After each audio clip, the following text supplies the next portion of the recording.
Welcome to Simply Debbie Sue's Southern Whispers, where every week I read a short story, a short Southern story.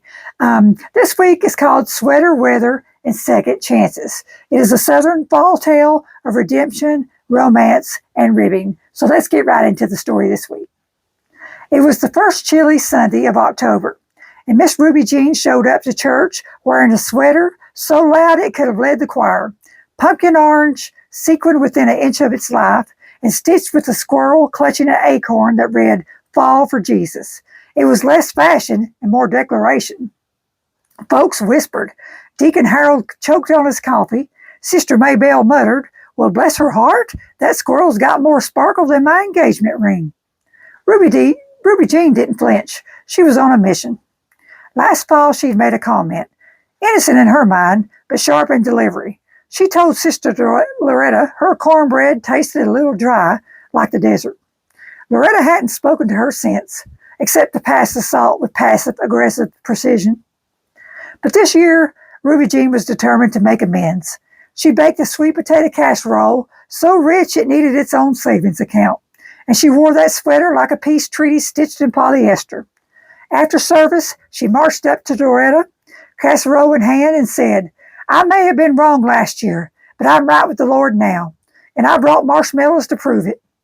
Loretta blinked. Then she laughed. "Well, I reckon if Jesus can forgive Peter for sinking, I can forgive you for speaking." They hugged. The casserole was devoured, and Ruby Jean's squirrel sweater became a symbol of second chances and seasonal flair. But the story didn't end there. Later that afternoon, while folks were sipping cider and swapping recipes, Pastor Earl's nephew, Hank, a quiet man with kind eyes and a flannel shirt that matched the leaves, walked up to Ruby Jean. "I just wanted to say," he said, scratching the back of his neck, "that's the boldest sweater I've ever seen, and the bravest apology. I admire that." Ruby Jean blinked. "Well, thank you kindly. I figure if I was going to make peace, I might as well sparkle while doing it." Hank smiled. "Would you like to grab coffee sometime? Maybe talk about forgiveness and squirrels?"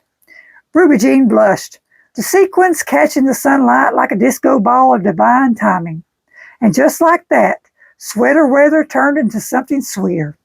So the reflection on this story is, fall reminds us that change is beautiful. Just like leaves let go, we can release old grudges and wrap ourselves in grace, whether it's a loud sweater or a quiet apology. God honors every effort to make things right, and sometimes he throws in a little romance for good measure. I hope you enjoyed that story this week. Come back next week for another one. Thanks for listening.